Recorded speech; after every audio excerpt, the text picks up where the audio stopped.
जी हाँ, नमस्कार दोस्तों। आज के इस वीडियो में बात करेंगे फॉरेस्ट गार्ड रिक्रूटमेंट 2024 के बारे में।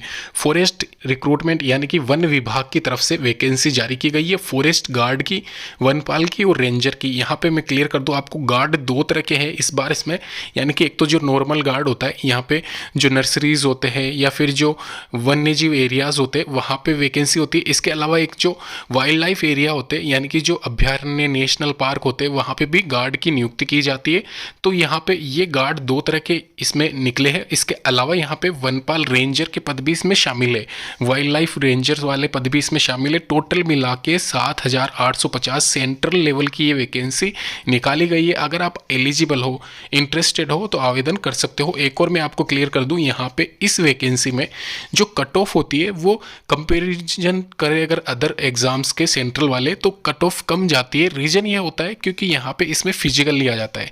फिजिकल क्राइटेरिया थोड़ा सा हार्ड लेवल का होता है, इसलिए यहाँ पे कट ऑफ कम जाती है। बहुत कम लोगों का सिलेक्शन होता है। अगर आपने थोड़ा बहुत यहाँ पे तैयारी कर रखी है, एसएससी लेवल की थोड़ी बहुत भी है, तो आप यहाँ पे इसमें आराम से एक तरीके से पास हो सकते हो।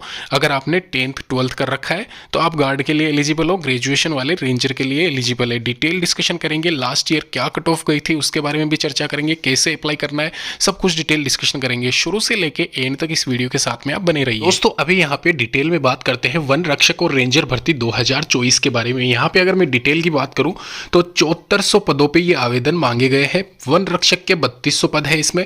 इसके अलावा वन रेंजर के जो वन्य विभाग में रेंजर होते हैं उनके 2152 है और वन्य जीव रक्षक 2048 ये पद है। यहाँ पे वन रक्षक और वन्य जीव रक्षक में मैं आपको बता दूं, यहाँ पे जो फॉरेस्ट एरिया होता है, फॉरेस्ट एरिया वहाँ पे वन रक्षक की पोस्टिंग होती है। और जो वाइल्ड लाइफ एरिया होते हैं जो कि मतलब सघन कह सकते हैं उसको, या फिर जो भी अभ्यारण्य होते हैं वहाँ पे जिनकी वैकेंसी निकलती है उनको वन्य जीव रक्षक कहा जाता है।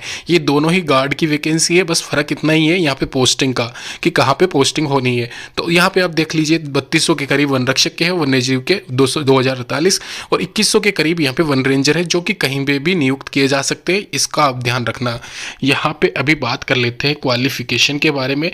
अगर आप यहाँ पे फॉरेस्ट गार्ड के लिए अप्लाई कर रहे हो तो यहाँ पे वन रक्षक के लिए जो क्वालिफिकेशन रखी गई है वो क्वालिफिकेशन यहाँ पे 12th class senior secondary examination अगर आपने पास कर रखी है और अगर आपको हिंदी का थोड़ा बहुत नॉलेज है तो आप यहाँ पे आवेदन कर सकते हो वन गार्ड या वन रक्षक की। इसके अलावा यहाँ पे अगर मैं बात करूँ रेंजर के पद की, तो रेंजर के पद के लिए योग्यता यहाँ पे ग्रेजुएशन मांगी गई है और ग्रेजुएशन किसी भी स्ट्रीम से है आपका, यहाँ पे आप आवेदन कर सकते हो। यहाँ पे इसको ध्यान नहीं रखना, ये पहले था।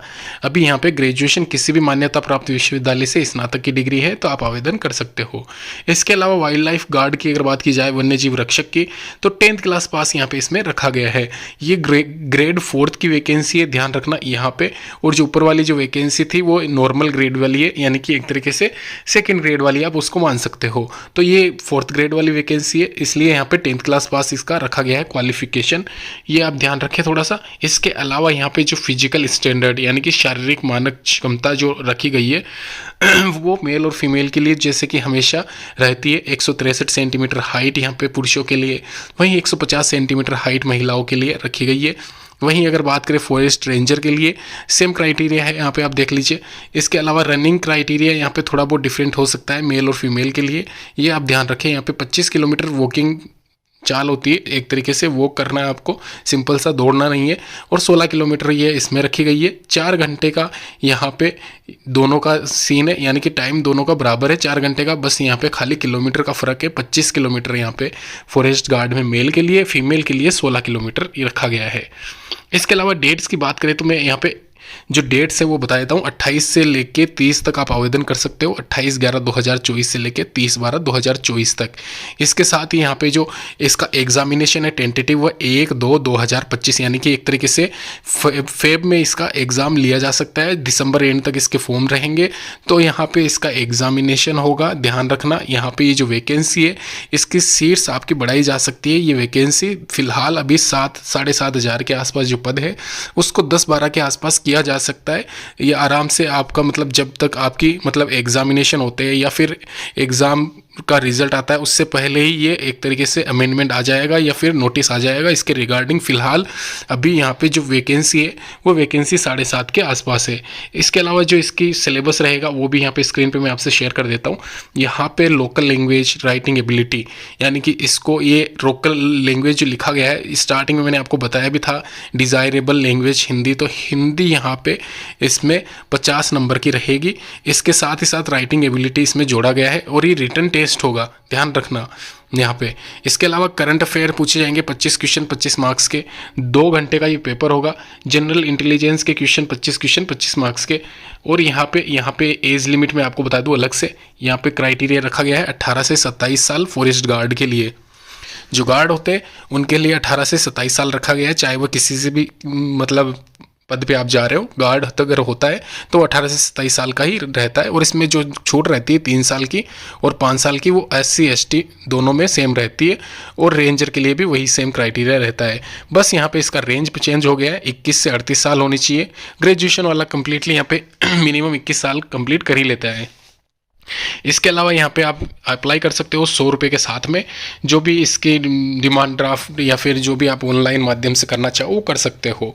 दोस्तों अगर यहाँ पे मैं बात करूँ अभी वर्तमान में सैलरी कितनी मिलती है, तो वो सैलरी मैं आपको बता देता हूँ। फॉरेस्ट रेंजर के लिए यहाँ पे जो सैलरी रखी गई है 35,400 से ये 1,12,400, ये एक तरीके से स्केल है। और यहाँ पे जो लेवल 6 के अकॉर्डिंग आपकी सैलरी बनेगी स्टार्टिंग की, वो ये स्टार्टिंग में आपको 35,400 दिख रहा होगा। यहाँ पे ये आप मान के चलना प्रोबेशन पीरियड कंप्लीट करने के बाद में तब आपकी सैलरी 35,000 36,000 के आसपास पहले महीने की आएगी। फॉरेस्ट गार्ड की बात की जाए तो यहाँ पे जो स्टार्टिंग सैलरी है ग्रोस पे के अकॉर्डिंग 5200 ये स्केल है, आपकी जो स्टार्टिंग सैलरी रहेगी वो 7 से 8,000 के आसपास रहेगी। अगर मैं बात करूँ यहाँ पे वाइल्ड लाइफ गार्ड की, तो वो 10 से 12,000 के आसपास रहेगी। ये यहाँ पे वाइल्ड लाइफ गार्ड की हो सकता है। और जो ये 18,000 बताई जा रही है, 18 से 20,000, ये पहले महीने की प्रोबेशन के बाद में होगी। और यहाँ पे भी 5200 जो दिखाई जा रही है, ये एक तरीके से मान के चलना आपकी जो स्टार्टिंग मंथ की होगी 10 से 12,000 के आसपास रहेगी। थोड़ा सा वो डिपेंड करता है आपका एरिया कौन सा है, कहाँ पर आपकी ज्वाइनिंग होती है। तो प्रोबेशन में आप सभी को पता है आधी ही सैलरी मिलती है, तो 10,000 के आसपास या फिर 12,000 के आसपास रहेगी। और डबल हो जाएगी ये प्रोबेशन कंप्लीट करने के बाद में 22-24,000 के आसपास चली जाती है। और ये हर सालाना बढ़ती रहती है। तो ये इसका पैकेज का रहता है क्राइटेरिया और लेवल के अकॉर्डिंग यहाँ पे पेमेंट बनता है। वेल ये थी सारी इसकी डिटेल्स। अगर आपको वीडियो अच्छा लगा है तो इस वीडियो को जरूर लाइक कीजिए। तथा साथ ही साथ मैंने आपको इस वीडियो में कट ऑफ के बारे में नहीं बताया, तो उसके लिए अलग से मैं वीडियो बना दूंगा। वैसे नॉर्मल यहाँ पे इसकी जो कट ऑफ होती है वह 60% के आसपास, यानी कि अगर आपने 60 से 62 या 65 आप हार्डली मान लीजिए, 65 से ज़्यादा बिल्कुल नहीं जाएगी। तो आप आराम से अच्छे से तैयारी कीजिए। और इससे के अलावा आप अपने फिजिकल पर जरूर ध्यान रखें दोस्तों, क्योंकि होता क्या है 90% बच्चे फिजिकल में ही रह जाते हैं इसमें।